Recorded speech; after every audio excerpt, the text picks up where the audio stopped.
Election అప్డేట్స్ను అందరికంటే ముందుగానే తెలుసుకోవాలంటే ఈరోజే ఆర్టీవీ లైవ్ యాప్ని మీ మొబైల్లో డౌన్లోడ్ చేసుకోండి.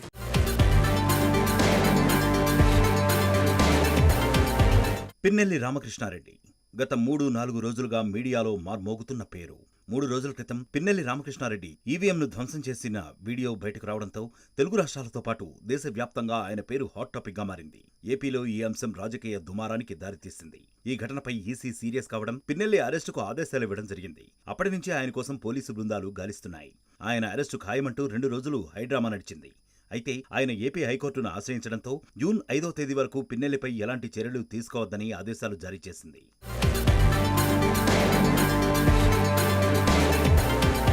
మీడియాలో పిన్నెల్లి హాట్ టాపిక్ గా మారడంతో ఆయన బ్యాక్గ్రౌండ్ తెలుసుకోవాలన్న ఆసక్తి పెరిగింది. పిన్నెల్లి రామకృష్ణారెడ్డి 2009, 2012, 2014, 2019 ఇలా వరుసగా 4 సార్లు ఎమ్మెల్యేగా గెలిచి పల్నాడు జిల్లాలో తిరుగులేని నేతగా ఎదిగారు.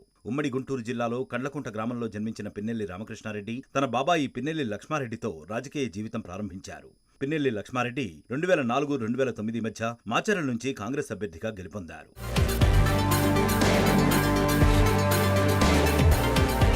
2009లో కాంగ్రెస్ అభ్యర్థిగా మాచర్ల నుంచి తొలిసారి పోటీ చేసిన పిన్నెల్లి రామకృష్ణారెడ్డి ప్రత్యర్థి జోలకంటి బ్రహ్మానందరెడ్డిపై 9,000 పైచిలుకు మెజారిటీతో విజయం సాధించారు. ఈ విజయం తర్వాత పిన్నెల్లి వెనుదిరిగి చూసుకోలేదు. వైఎస్ మరణం తర్వాత మారిన రాజకీయ పరిణామాలతో కాంగ్రెస్ పార్టీని వీడిన ఆయన ఎమ్మెల్యే పదవికి రాజీనామా చేసి వైఎస్ఆర్సీపీలో చేరారు. 2012లో మాచర్ల అసెంబ్లీ స్థానానికి జరిగిన ఉప ఎన్నికల్లో వైసీపీ అభ్యర్థిగా పోటీ చేసి 15,000 మెజారిటీతో రెండవసారి అసెంబ్లీలో అడుగుపెట్టారు. ఇక రాష్ట్ర విభజన తరువాత జరిగిన 2014, 2019 అసెంబ్లీ ఎన్నికల్లోనూ ఘన విజయం సాధించి ఓటమి ఎరుగని నేతగా ఘనత సాధించారు.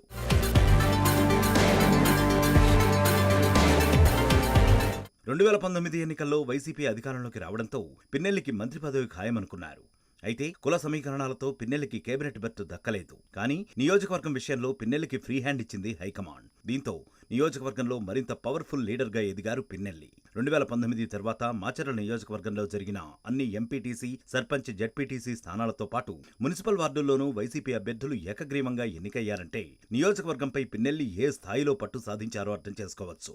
పిన్నెల్లి భయంతో ప్రత్యర్థి పార్టీల నేతలు కనీసం పోటీకి కూడా ముందుకు రాలేదు. ఇక ఈసారి కూడా అసెంబ్లీ ఎన్నికల్లో పిన్నెల్లినే బరిలో నిలిపింది వైసీపీ. ఈ నెల 13న ఏపీలో అసెంబ్లీ ఎన్నికలు జరగ్గా జూన్ 4న ఫలితాలు వెలువడనున్నాయి.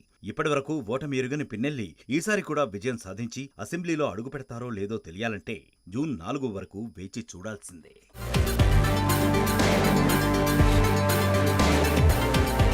మరిన్ని వీడియోస్ కోసం ఛానల్ ని సబ్స్క్రైబ్ చేయండి. లేటెస్ట్ అప్డేట్స్ కోసం వాట్సాప్ ఛానల్ ని ఫాలో చేయండి.